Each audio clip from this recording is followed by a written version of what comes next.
Hello doctor Ramani, ഞാൻ റിമയാണ്. ഞാനൊരു journalist മാത്രമല്ല, ഒരു ന്യൂസ് ആങ്കർ കൂടിയാണ്. ഞാൻ നിങ്ങളുടെ ഒരു ഇന്റർവ്യൂവിന് വേണ്ടി വന്നതാ. പ്ലീസ് പ്ലീസ് ഇരുന്നോളൂ. ഇത് അവിടെ ഇരിക്കേ. ഞാൻ നിങ്ങളെക്കുറിച്ച് ഒരുപാട് കേട്ടിട്ടുണ്ട്, റിപ്പോർട്ടിങ്ങും കണ്ടിട്ടുണ്ട്. വളരെ നന്നായിട്ട് സംസാരിക്കും, കാണാനും നല്ല ബ്യൂട്ടിഫുള്ളാണ്. എന്താ നിങ്ങൾക്ക് അറിയേണ്ടത്? ഡോക്ടർ രമാണി, നിങ്ങൾ എപ്പോഴും വളരെ പ്രൈവറ്റ് ആയിട്ടാണ് ജീവിക്കുന്നത്. ജനങ്ങൾക്ക് നിങ്ങളെക്കുറിച്ച് അറിയണമെന്നുണ്ട്, പക്ഷേ നിങ്ങൾ നിങ്ങളെക്കുറിച്ചൊന്നും പറഞ്ഞിട്ടില്ല. മാത്രമല്ല സോഷ്യൽ മീഡിയയിൽ നിങ്ങൾ ആക്റ്റീവ് അല്ല. നോക്കൂ റിമ, എൻ്റെ ജോലി വളരെ ഡെലിഗേറ്റ് ആണ്. ശ്രദ്ധയൊന്ന് അങ്ങോട്ടോ ഇങ്ങോട്ടോ മാറിയാൽ പ്രശ്നമാകും. ഞാൻ എൻ്റെ ജോലി വളരെ ഭംഗിയായിട്ട് ചെയ്യും, അതുകൊണ്ട് എല്ലാവർക്കും എന്നെ ഇഷ്ടമാണ്. ഒരുപാട് വലിയ വലിയ കമ്പനികൾ നിങ്ങളുടെ ഫോർമുലയിൽ പെർഫ്യൂം ഉണ്ടാക്കുന്നെന്നറിഞ്ഞു. മാത്രമല്ല മറ്റൊരു വിവരം കൂടി ലഭിച്ചിട്ടുണ്ട്. ഇപ്പോൾ നിങ്ങൾ നിങ്ങളുടെ ഫോർമുലയ്ക്ക് വേണ്ടി 100 കോടിയാണ് ചോദിക്കുന്നതെന്ന്. നോക്കൂ റിമ, ഈ 100 കോടി വളരെ കുറവാണ്. ഞാൻ കണ്ടുപിടിക്കുന്ന ഈ പെർഫ്യൂം ആറ്റം ബോംബിനേക്കാൾ വീര്യമുള്ളതാണ്. നിങ്ങളുടെ കയ്യിൽ ഒരുപാട് കാശുണ്ടെന്ന് തോന്നുന്നു. ഇത് നോക്ക്, എൻ്റെ കാശ് എൻ്റെ കോൺഫിഡൻ്റ് ആണ്, അതെൻ്റെ കഴിവാണ്. നിങ്ങളെ കാണാനും ആറ്റം ബോംബിനെ പോലെ തന്നെയുണ്ട്. ഞാൻ നിങ്ങൾക്ക് എൻ്റെ ഒരു സ്പെഷ്യൽ പെർഫ്യൂമിൻ്റെ സ്മെല്ല് തരട്ടെ. നിങ്ങളും ഒരു ആറ്റം ബോംബായിട്ട് മാറും, എൻ്റെ ഐറ്റമായിട്ട് മാറും. ഒരു പെൺകുട്ടിയോട് ഇങ്ങനെയാണോ സംസാരിക്കുന്നത്? നിങ്ങൾ വളരെ നല്ലവനാണെന്നാണ് ഞാൻ കരുതിയിരുന്നത്. ഏയ് അല്ല അല്ല അല്ല അല്ല, ഞാൻ ഒരിക്കലും നല്ലവനല്ല. സുന്ദരിയായ പെൺകുട്ടികളോട് ഞാൻ ഒരിക്കലും നല്ലവനാകില്ല. അപ്പൊ ഇതാണ് ശരിക്കും നിങ്ങളുടെ മുഖംമൂടി ഞാനിവിടെ വലിച്ചു കീറാൻ പോവാ. മുഖംമൂടിയോ? വലിച്ചു കീറിക്കോ. എന്നെ വലിച്ചു കീറിയില്ലെങ്കിൽ ഞാൻ നിങ്ങളെ വലിച്ചു കീറാതെ വിടത്തില്ല. ഞാനൊരു സയന്റിസ്റ്റിനെ കാണാൻ എങ്ങോട്ടേക്ക് വന്നത്, പക്ഷെ നിങ്ങൾ വളരെ വൃത്തികെട്ടവനും സ്ത്രീകളെ ബഹുമാനിക്കാത്തവനുമാണ്. താൻ ആരാണെന്ന സത്യം ഞാൻ ഈ ലോകത്തോട് വിളിച്ചു പറയും. അതിനെന്താ വേണ്ടെന്ന് എനിക്കറിയാം. അവിടെ നിൽക്ക്. എന്റെ കയ്യിൽ നിന്ന് വിട്. എന്റെ പെർഫ്യൂം ഒന്ന് സ്മെൽ ചെയ്ത് നോക്ക്.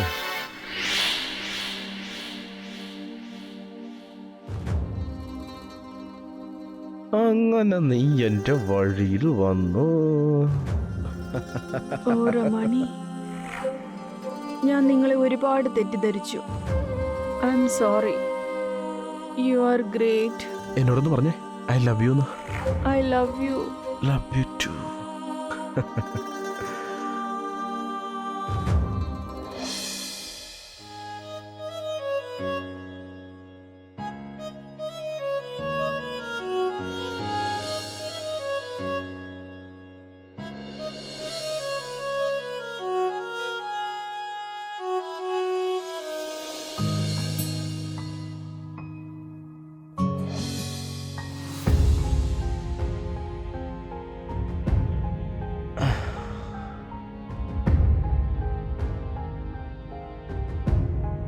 ഇതാ ഡ്രസ് ഇട്ടിട്ട് പുറത്തേക്ക് വാ.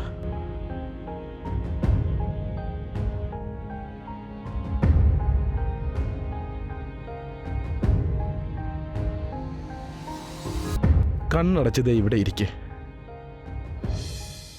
വരൂ ഇൻസ്പെക്ടർ സർ, ഞാനാണ് നിങ്ങളെ വിളിച്ചത്. ഞാൻ ന്യൂസ് ആങ്കർ റിമയാണ്. നിങ്ങൾ ആർക്കാ അറിയാത്തത്? ഞാൻ നിങ്ങളെ ടി-വിയിൽ ഒരുപാട് തവണ കണ്ടിട്ടുള്ള. പറഞ്ഞോളൂ. ഡോക്ടർ രമാണിയെ കുറിച്ച് നിങ്ങൾ കേട്ടിട്ടുണ്ടാവുമല്ലോ. വളരെ അധികം കേട്ടിട്ടുണ്ട്. അയാളുണ്ടാക്കുന്ന പെർഫ്യൂംസ് ഈ ലോകത്ത് വളരെ ഫേമസ് ആണല്ലോ. ആ, അയാളുടെ പെർഫ്യൂംസിൽ എന്തോ മാജിക് ഉണ്ടെന്ന് പറയും. പക്ഷേ എനിക്ക് മനസ്സിലായത് അയാൾ ആ സ്കിൽസ് വളരെ തെറ്റായ രീതിയിൽ ഉപയോഗിച്ചുകൊണ്ടിരിക്കുകയെന്നാ. എങ്ങനെ? ഞാനൊരു ഇന്റർവ്യൂ എടുക്കാനായി അയാളുടെ വീട്ടിലേക്ക് പോയിരുന്നു.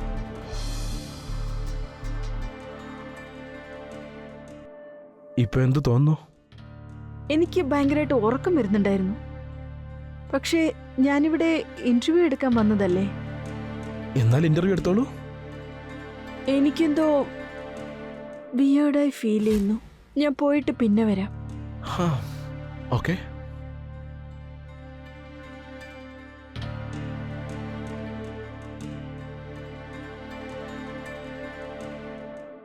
എനിക്ക് കൃത്യമായിട്ടൊന്നും ഓർമ്മയില്ല, പക്ഷേ ഒരു കാര്യം എനിക്ക് ഉറപ്പാണ്. എന്നെ അയാൾ എന്തോ ചെയ്തിട്ടുണ്ട്. അതേതായാലും ഉറപ്പാ. എന്താണെന്ന് എനിക്ക് നിങ്ങളോട് പറയാൻ കഴിയുന്നില്ല. അയാൾ ഒരിക്കലും നല്ലവനല്ല. എനിക്ക് മനസ്സിലായി. ഡോക്ടർ രമാണി ചെയ്യുന്നത് തെറ്റുകളാണെങ്കിൽ ഞാൻ നിങ്ങൾക്ക് വാക്ക് തരികയാണ്, അയാളെ ഞാൻ വെറുതെ വിടില്ല. നിയമത്തിന്റെ കയ്യിൽ നിന്ന് അയാൾക്ക് രക്ഷപ്പെടാനാവില്ല.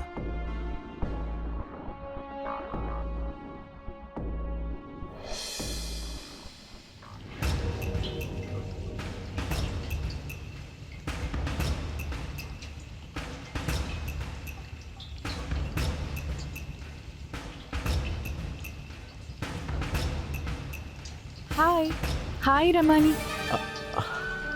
ഹായ്. ഞാൻ വന്ന സമയം ശരിയല്ലാന്ന് തോന്നുന്നു. അല്ലല്ല, ശരിയായ സമയത്തറിയാണ് നിങ്ങൾ വന്നത്. ചില സമയങ്ങളിൽ ഞാൻ എൻ്റെ പെർഫ്യൂമിൽ വെറൈറ്റി ട്രൈ ചെയ്യാറുണ്ട്. ഇത് ബാഡ് സ്മെൽ എക്സ്പെരിമെൻ്റ് ആയിരുന്നു. ചില സമയങ്ങളിൽ ഞാൻ എൻ്റെ പെർഫ്യൂം ഇങ്ങനെയൊക്കെ വെറൈറ്റി ആക്കാനായിട്ട് കഴിയുമോ എന്ന് ശ്രമിച്ചു നോക്കാറുണ്ട്. ഇതിലെ ചില സാധനങ്ങൾ എക്സ്ട്രാക്ട് ചെയ്യാനായിട്ട് നമ്മുടെ വിയർപ്പിനെ ഉപയോഗിക്കാനായിട്ട് പറ്റും. അല്ല, നിങ്ങളെപ്പോലെ സുന്ദരിയായ ഒരു പെണ്ണിൻ്റെ വിയർപ്പ് എനിക്ക് ഉപയോഗിക്കാനായിട്ട് സാധിക്കും. അതെൻ്റെ തല വരെ തന്നെ മാറ്റിയേക്കാം. എന്നോട് ആരും ഇതുവരെ ഇങ്ങനൊന്നും സംസാരിച്ചിട്ടില്ല. ഇത്ര സുന്ദരിയോട് ആരും ഒന്നും പറഞ്ഞിട്ടില്ലായിരുന്നോ? എന്റെ വിയർപ്പ് കൊണ്ട് പെർഫ്യൂം ഉണ്ടാക്കാൻ പറ്റുമെന്നാണോ ഈ പറയുന്നേ? ഞാനൊരു പുതിയ പെർഫ്യൂമിന് വേണ്ടി ഇവിടേക്ക് വന്നത്. നിങ്ങൾ ആഗ്രഹിക്കുന്ന പോലെ ഒരു പെർഫ്യൂം ഞാൻ നിങ്ങൾക്ക് തരാം. പക്ഷെ അതിന് നിങ്ങൾ ഈ ഡ്രസ്സൊക്കെ ഇട്ട് നിന്നാൽ ശരിയാവത്തില്ല. അതൊക്കെ മാറ്റിയിട്ട് നിന്നാൽ നിങ്ങളിൽ നിന്ന് എനിക്കൊരു നല്ലൊരു പെർഫ്യൂം ഉണ്ടാക്കിയെടുക്കാനായിട്ട് സാധിക്കും. അത് അടിച്ചാലേ എല്ലാവരും മയങ്ങും. ഡ്രസ്സ് മാറ്റിക്കോളൂ. നിങ്ങൾ ലിമിറ്റ് ക്രോസ് ചെയ്യാണ്. നിങ്ങൾ ഉദ്ദേശിക്കുന്നത് പോലെ ഒരു പെർഫ്യൂം നിങ്ങൾക്ക് വേണമെങ്കിൽ നിങ്ങൾ ഡ്രസ്സ് മാറ്റേണ്ടി വരും. നിങ്ങളെപ്പോലൊരു വൃത്തികെട്ടവനെ ഞാൻ എന്റെ ജീവിതത്തിൽ കണ്ടിട്ടില്ല.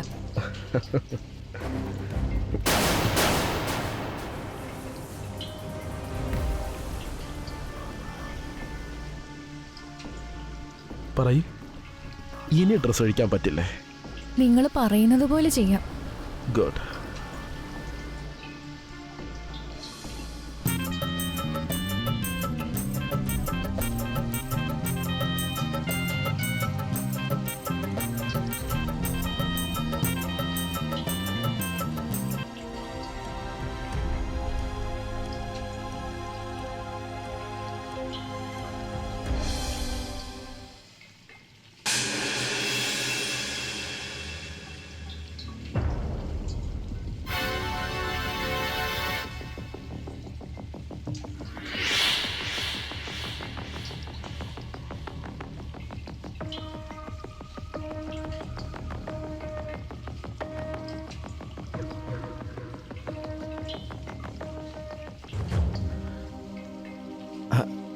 അല്ല, നിങ്ങളെന്തോ ചോദിക്കാൻ വന്നതല്ലേ? അത് ചോദിച്ചോളൂ. പെർഫ്യൂം മേക്കിങ്ങിനെ പറ്റി ചോദിക്കാനാ ഞാൻ വന്നത്. പക്ഷേ എനിക്കെന്തോ തല കറങ്ങുന്ന പോലെ. ഞാൻ പിന്നെ വരാം. ഓക്കെ.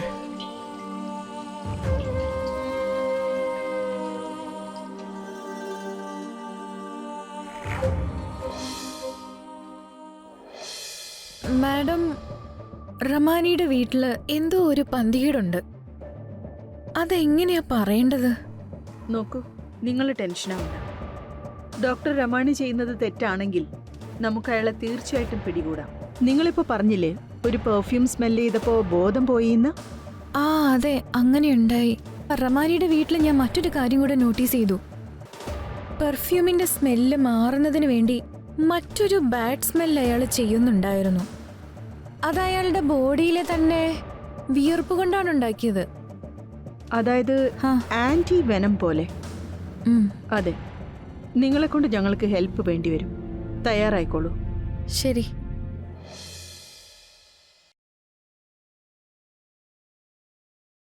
എന്റെ ബോഡിയിൽ ക്യാമറ വെച്ചിട്ടുണ്ട്. ഞാൻ റെഡിയാണ്. അതിഥി ഇങ്ങോട്ട് വരാന്ന് പറഞ്ഞിട്ടുണ്ടായിരുന്നല്ലേ? 5 മിനിറ്റിലെത്തുമെന്ന് എന്നോട് പറഞ്ഞിരുന്നത്. ശരി, വരട്ടെ. നോക്ക് പല്ലവി, അവിടെ എന്ത് സംഭവിച്ചാലും ഞാൻ അതൊക്കെ ഇവിടെ ലാപ്ടോപ്പിൽ കാണുന്നുണ്ടാവും. എന്തെങ്കിലും പ്രശ്നം ഉണ്ടായിക്കഴിഞ്ഞാൽ ഞാൻ അപ്പം തന്നെ അതിഥിനും കൂട്ടി അങ്ങോട്ട് കയറി വരും. നീ ഒന്നുകൊണ്ടും പേടിക്കേണ്ട ആവശ്യമില്ല. നീ വെറും ഒരു സബ് ഇൻസ്പെക്ടർ മാത്രമല്ല, എൻ്റെ ഭാര്യയും കൂടെയാണ്. ഓക്കെ? നിനക്കൊന്നും സംഭവിക്കില്ല. നീ റെഡിയല്ലേ?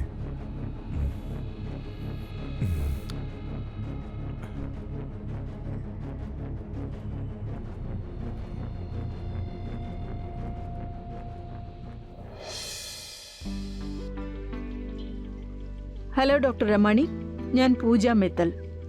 ഞാനൊരു NGO നടത്തുന്നുണ്ട്. പബ്ലിക് വെൽഫെയറിന് വേണ്ടി ഒരു ഇവന്റ് നടത്തുന്നുണ്ട്.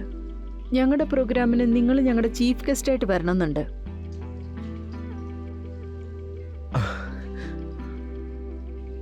Please have a seat.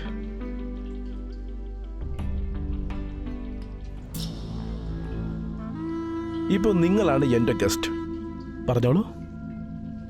രമാണി sir, നിങ്ങൾ ഞങ്ങളുടെ ഇവന്റിന് വരികയാണെങ്കിൽ, ഞങ്ങളുടെ ഇനോഗ്രേഷൻ നടത്തുകയാണെങ്കിൽ അത് ഞങ്ങൾക്ക് വലിയൊരു സഹായമായിരിക്കും.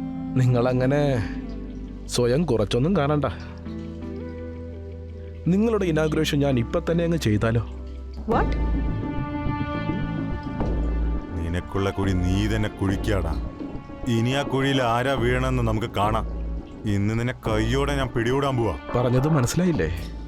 ഒന്നും സംഭവിക്കില്ല. നിങ്ങൾക്കറിയില്ലേ, ഞാൻ പെർഫ്യൂമിന്റെ ഡോക്ടറാണ്. സൗന്ദര്യമുള്ള ഒരു സ്ത്രീയെ ഞാൻ കണ്ണുകൾ കൊണ്ടും ആസ്വദിക്കാറുണ്ട്. ആ ആസ്വാദനത്തിടയിൽ ആ സ്ത്രീയിൽ നിന്ന് എനിക്കൊരു സ്മെല്ല് കിട്ടും. ഓരോ സ്ത്രീയിൽ നിന്നും ഓരോ സ്മെല്ലാണുള്ളത്. നിങ്ങൾക്കുള്ളിലെ ആ സ്മെല്ല് എന്നെ വല്ലാതെ ആകർഷിച്ചുകൊണ്ടേയിരിക്കുകയാണ്. വാട്ട്? എന്തൊക്കെയാണ് താൻ ഈ പറയുന്നേ? താൻ ഒരു മനുഷ്യനോ അതോ മൃഗമോ? മൃഗമാണ് ഞാൻ. ഒരു പുരുഷൻ ഒരു സുന്ദരിയായ സ്ത്രീയെ കണ്ട് മൃഗമായിട്ട് മാറിയില്ല എങ്കിൽ, ഒന്നെങ്കിൽ ആ സ്ത്രീ ഒരു സ്ത്രീയായിരിക്കില്ല, അവൻ പുരുഷനും ആയിരിക്കില്ല. പക്ഷെ നിന്റെ കാര്യത്തിൽ സമാധാനിക്കാം. ഞാനൊരു പുരുഷനുമാണ്, നീ ഒരു സ്ത്രീയുമാണ്. എന്റെ അടുത്തേക്ക് വരരുത്. മാറി നിൽക്കാനല്ലേ പറഞ്ഞത്? അവന്റെ നേരെ കൈ വെക്കണ്ടായിരുന്നു. അവന് മനസ്സിലായെങ്കിലോ? നിന്റെ കൈക്ക് നല്ല ശക്തിയാണല്ലോ. ഈ നാട്ടി പൊളിയായിരിക്കും. രണ്ടുപേർക്കും സുഖമായിരിക്കും. ഞാനിവിടെ വന്നത് നിങ്ങളുടെ ഈ ഭ്രാന്ത് കേൾക്കാനല്ല. നിങ്ങൾ എന്നെ ഉപയോഗിക്കാൻ ശ്രമിക്കുകയാണ്. നമുക്ക് രണ്ടുപേർക്കും പരസ്പരം ഉപയോഗിച്ചൂടെ? അങ്ങനെ ഉപയോഗിച്ച് കഴിച്ചാൽ നിനക്കെന്നോട് ദേഷ്യവും ഉണ്ടാവില്ല, എല്ലാവർക്കും നല്ല സന്തോഷവും ഉണ്ടാവും. നിനക്കെന്നെ ഒന്നും ചെയ്യാനാകില്ല. അതിനുള്ള ശക്തി നിനക്കില്ല. ഞാനൊന്ന് ട്രൈ ചെയ്ത് നോക്കട്ടെ.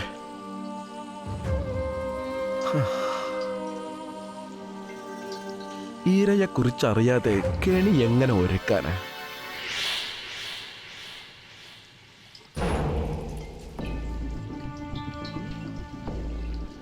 എന്തു തോന്നുന്നു miss Pooja? I am sorry doctor Ramani. ഞാൻ പൂജയല്ല, പല്ലവിയാണ്. ഞാൻ നിങ്ങളോട് കള്ളമാണ് പറഞ്ഞത്. പല്ലവി, നീ എന്തിനാ അയാളോട് നിന്റെ റിയൽ നെയിം പറഞ്ഞത്? എന്നോടെന്തിനാ കള്ളം പറഞ്ഞത്? കാരണം ഞാനൊരു പോലീസുകാരിയാണ്. പോലീസുകാരിയോ? അപ്പൊ കാര്യങ്ങൾ കൂടുതൽ എളുപ്പമായി. എന്തിനാ ഇങ്ങോട്ട് വന്നേ? നിങ്ങളെക്കുറിച്ച് പല കംപ്ലൈൻസും കിട്ടിയിട്ടുണ്ട്. അത് അന്വേഷിക്കാൻ വേണ്ടി ഞങ്ങളുടെ ടീം ഇറങ്ങി തിരിച്ചതാണ്.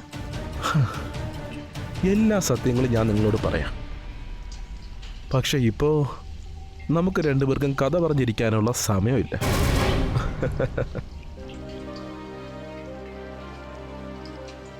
നിങ്ങൾ എന്തായി ചെയ്യുന്നത്? എനിക്ക് എന്തോ പോലെ തോന്നുന്നു. ഇനിയും പലതും സംഭവിക്കാൻ പോകുന്നതേ ഉള്ളൂ.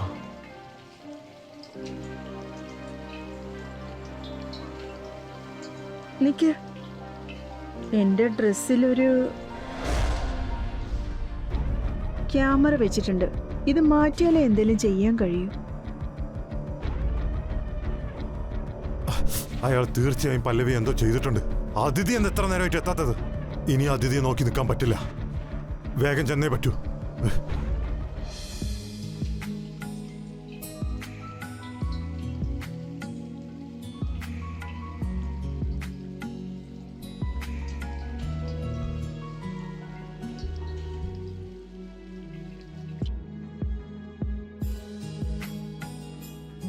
എനിക്കിവിടെ നിന്നിട്ട് നാണം തോന്നുന്നു.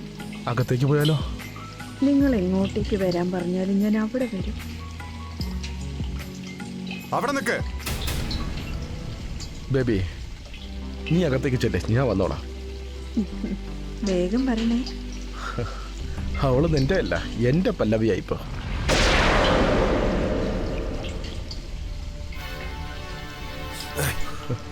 എനിക്കെന്താ ഈ സംഭവിക്കുന്നേ? എനിക്ക് എന്താ പറ്റിയെന്ന് പറ. ഇത് നോക്ക്, നിന്റെ ഫോഴ്സിനെ മുഴുവൻ നീ ഇങ്ങോട്ട് വിളിച്ചു വരുത്തിയാലും എന്നെ ഇവിടെ നിന്ന് കൊണ്ടുപോകാനായിട്ട് കഴിയത്തില്ല. കാരണം എന്റെ പേര് റമാനി എന്നാണ്. ഞാനിവിടെ ചെയ്യുന്നത് പെർഫ്യൂം ഉണ്ടാക്കലാണ്. എന്താ, എന്നെ നിനക്ക് പിടിച്ചോണ്ട് പോകണോ? സാർ ഓർഡർ ചെയ്തോളൂ. അപ്പൊ നീ ഇവിടെ ഒരു സെക്യൂരിറ്റിയെ പോലെ നിൽക്ക്. ഞാൻ അകത്ത് പോയിട്ട് എൻ്റെ ജോലി തീർത്തിട്ട് വരാം. അവിടെ പല്ലവി എന്നെ വെയിറ്റ് ചെയ്തിരിക്കുക. ഏയ് ഏയ്, നീ എൻ്റെ ഓർഡേഴ്സ് ഫോളോ ചെയ്യേണ്ടവരാ, മനസ്സിലായല്ലോ? എനിക്ക് തെറ്റുപറ്റി സാർ.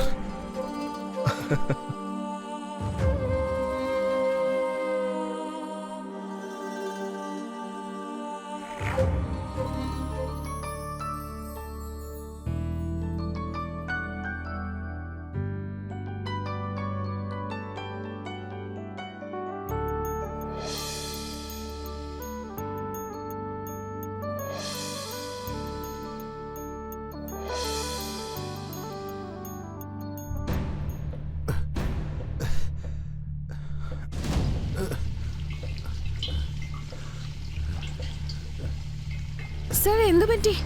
സർ എന്തു പറ്റി? സർ എഴുന്നേൽക്ക്, എഴുന്നേൽക്ക് sir. Sir sir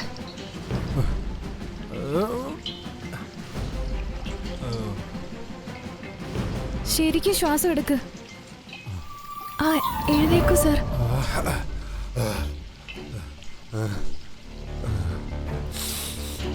Pallavi madam എവിടെയാ?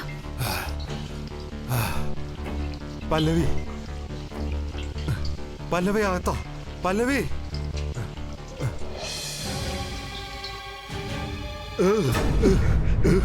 രമാണി, you are under arrest. Pallavi എഴുന്നേൽക്ക്, പല്ലവി എഴുന്നേൽക്ക്, എഴുന്നേക്ക്, നടക്കടാ.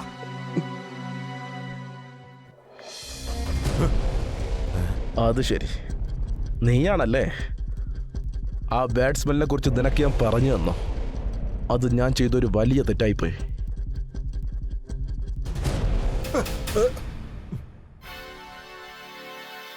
ഇത് എന്റെ ലാബാണ്, എന്റെ ലാബ്. ഇവിടുന്ന് നിങ്ങൾ എന്നെ പിടിച്ചോണ്ട് പോവുമല്ലേ? ഒരിക്കലും നിങ്ങളെ കൊണ്ടതിന് സാധിക്കത്തില്ല. ഈ ജാറിലെ എന്ത് കെമിക്കലാണെന്നറിയാവോ? ഇത് ഉപയോഗിച്ച് കഴിഞ്ഞാ നിങ്ങൾ എല്ലാവരും മരിക്കും.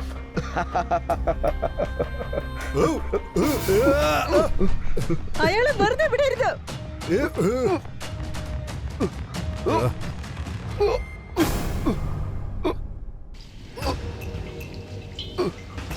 പല്ലവി,